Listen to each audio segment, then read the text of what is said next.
નમસ્કાર મિત્રો, સાયફોન agri Biotech પદ્ધતિ હું ભૌતિક સોલંકી આપ સર્વનું આ વિડીયો અંદર સ્વાગત કરું છું. આજે આપણી સાથે ઉપસ્થિત છે શ્રી કૃષ્ણ એગ્રી કેર ગોંડલ વતીથી આકાશભાઈ પોકર. આપણે આકાશભાઈની સાથે ચર્ચા એ કરવાની છે કે છોડના જીવનકાળ દરમિયાન જે 16 તત્વોની જરૂર પડે છે એમાંના મૂળભૂત તત્વો ક્યાં છે. મુખ્ય તત્વો અને ગૌણ તત્વો વિશે આપણે જાણકારી હોય છે, પણ મૂળભૂત તત્વો જે છે એના વિશે અત્યારે કોઈ ચર્ચા નથી કરતું અને ચર્ચાનો વિષય પણ નથી. તો આપણા મૂળભૂત તત્વો વિશે વાત કરવાની છે. તો આકાશભાઈ, અમને અને અમારા ખેડૂત મિત્રોને જણાવો કે છોડને જરૂરી મૂળભૂત તત્વો ક્યાં છે. ભૌતિકભાઈ, મૂળભૂત તત્વોની વાત કરીએ તો છોડને 3 મૂળભૂત તત્વો છે: HOC, હાઇડ્રોજન, ઓક્સિજન અને કાર્બન. ઓકે. અને આજે આપણે જે વાત કરીશું એ કાર્બન વિશે. તો આપણી જમીનમાં 1.25% કાર્બન ખરેખર હોવો જોઈએ.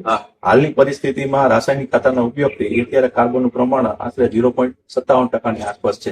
તો જમીનમાં કાર્બનનું પ્રમાણ ઓછું થવાથી આપણે ઉત્પાદનમાં ઘણો ફેરફાર જોવા મળે છે અને ઉત્પાદન ઘટે છે. હવે તો આપણે જમીનમાં કાર્બનનું પ્રમાણ વધારીએ તો કાર્બન નાખવાથી શું ફાયદો થાય?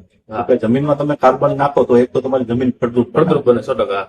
બીજું કે જમીનની અંદર જે સૂક્ષ્મ જીવો છે, ફાયદાકારક જે સૂક્ષ્મ જીવો છે એનો વધારો કરે. અળસિયાનું પ્રમાણ કાર્બન છે તે પીએચ મેન્ટેન કરે છે. અને બીજું કે જમીનમાં તમે જે પોષક તત્વો પડેલો છે એ છોડ સુધી પહોંચાડવાનું પણ કામ કાર્બન કરે છે. તો આપણે ખરેખર કાર્બનની જરૂરિયાત છે. તો કાર્બનની જરૂરિયાત માટે સાયફોન કંપની લઈ આવી છે સબ કાર્બન. આનું પ્રમાણ આપણે જોઈએ તો એકરે લીટરનું પ્રમાણ છે ભૌતિકભાઈ. એકરે આપણે લીટર આને આપી શકીએ. અને કોઈ પણ પાકમાં તમે પાણી સાથે આને તમે આપી શકો. લસણ હોય, ડુંગળી હોય, ધાણા હોય, ચણા હોય, જીરું હોય, છેલ્લે પછી કેમ રચકો પણ નથી તો પણ તમે આને આપી શકો. કાર્બન છે તમે કેટલા વર્ષથી તમારા ખેડૂતોનો ઉપયોગ કરાવો છો? ટૂંકમાં છેલ્લા કેટલા ટાઈમથી ઉપયોગ કરાવો છો અને એનો એક પ્રમાણ ખાસ જણાવજો. ભૌતિકભાઈ, વાત કરીએ કે આપણે સબ કાર્બન છે છેલ્લા 1.5 વર્ષથી આ ખેડૂતોને વપરાશ કરાવીએ છીએ. અને આનો ડોઝ છે એકરે લીટરનો. 1 એકરે 1 લીટરનો. અને ખેડૂતો પાસે તમને પરિણામોના પ્રતિસાદ કેવા મળે છે? ખેડૂતો પાસે આપણે ખેડૂતોને આપ્યું તો રિઝલ્ટ પણ સારા છે. ખેડૂતનો પ્રતિસાદ પણ સારો છે.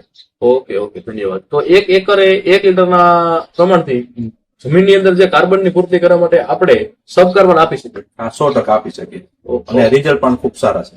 ઓકે, ધન્યવાદ.